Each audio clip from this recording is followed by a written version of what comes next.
कहेगा, वह समुद्र से समुद्र तक और महानदी से महानदी पृथ्वी के दूर दूर के देशों तक प्रभुता करेगा। हालेलुया। ये भविष्यवाणी यीशु मसीह के आने से 2000 साल पहले हुई। तो आज इस भविष्यवाणी को कितने साल हो गए? इस भविष्यवाणी को कितने साल हो गए? 2000 पहले और 2025 कितने हुए?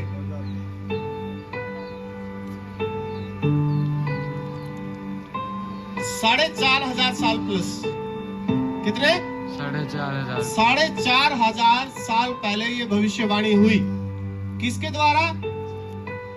प्रोफेट भविष्यवक्ता जकरिया के द्वारा, जय मसीह की। उसने क्या कहा? तू जाति जाति के ऊपर राज्य करेगा, दूर दूर के देशों पे तू राज्य करेगा। जय मसीह की। जहां तक समुद्र जाता होगा, जहां तक नदी जाती होगी, पृथ्वी के एक छोर से लेकर दूसरे छोर तक। आज ये बात सत्य है कि नहीं? आज पाकिस्तान में जाओगे, क्या वहां प्रभु का राज्य नहीं है? अमेरिका में नहीं है, श्रीलंका में नहीं है, केनिया में नहीं है, इंडिया के अंदर नहीं है, साउथ अफ्रीका के अंदर नहीं है, किसी भी वर्ल्ड के अंदर, पूरे वर्ल्ड के अंदर आप किसी भी देश के अंदर जाए, वहां पे आपको प्रभु को मानने वाले लोग मिलेंगे। वचन पूरा होके ही रहेगा। आप मानो या ना मानो, वचन पूरा होके ही रहेगा। ये समय है, अपने आप को गंभीर कर लीजिए। जिस दिन आपने अपने आप को गंभीर कर लिया, उस दिन वचन आपके जीवन में काम करेगा। और फिर आप ब्लेसिंग की तरफ बढ़ेंगे। आप चाहते हैं ना अपने बच्चों को अच्छी अच्छी वस्तुएं देना, आप जानते हैं अपने बच्चों को ब्लेस करना। आप कितना चाहते हैं अपने बच्चों को ब्लेस करना? आप चाहते हैं कि आपके बच्चे ब्लेस रहे, आपके बच्चे ठंडे रहे, आपके बच्चे हरे भरे रहे। आप हमेशा चाहते हैं, पर हम अच्छी वस्तुएं कई बार नहीं दे पाते। क्यों? क्योंकि ये मेरी आज्ञा नहीं मानते। जय मसीह की। जब यीशु मसीह गधे के ऊपर बैठ के इजराइल में जब आ रहा था, लोग चीख रहे थे, चिल्ला रहे थे, होसना होसना होसना कर रहे थे, पर उसके पीछे का जो दर्द था वो किसी को नहीं पता। अगर हमें एक बात पता लगे कि मुझे 1 महीने बाद मौत आ जाएगी, तो आप क्या करेंगे? आप उस मौत से भागेंगे। मैं दिल्ली चला जाऊं, मैं कहां जाऊं, मैं क्या करूं? हाय हाय हाय, पागल से हो जाएंगे। हम जगत में जीने के लिए आते हैं और यीशु मरने के लिए है। ये बड़ी बात है। उसको पता था मेरे को मृत्यु आएगी, वो फिर भी बड़े खुशी के और बड़े आनंद के साथ उन लोगों के बीच में दाखिल हुआ। तो यरूशलेम में मरने के लिए आया। पता आपको?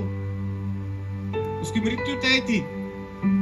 उसको पता था मुझे ऐसे मारा जाएगा, मुझे ऐसे सताया जाएगा, मुझे ऐसे कोड़ों से यातनाएं दी जाएंगी, मुझे कांटों का ताज पहनाया जाएगा। जय मसीह की। उसके सिर पे कांटे थे, फिर भी उसने क्रूस को नहीं छोड़ा। ये कोई जरूरी नहीं है, कोई इसकी कोई जरूरत नहीं है पालम संडे की।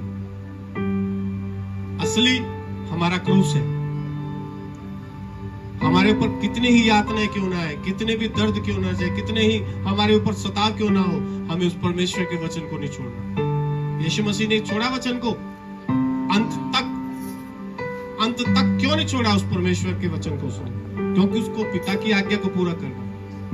उसको मारा गया, उसको सताया गया, उसको पीटा गया। पिलातुस आया जब यीशु मसीह के पास, तो पिलातुस ने उसको कहा कि तुझे छोड़ दिया जाएगा अगर जो तू कहे तो मैं राजा नहीं हूं। और वो पिलातुस को कहने लगा कि तुझे पता है, फिर भी तू पूछ रहा है मुझसे।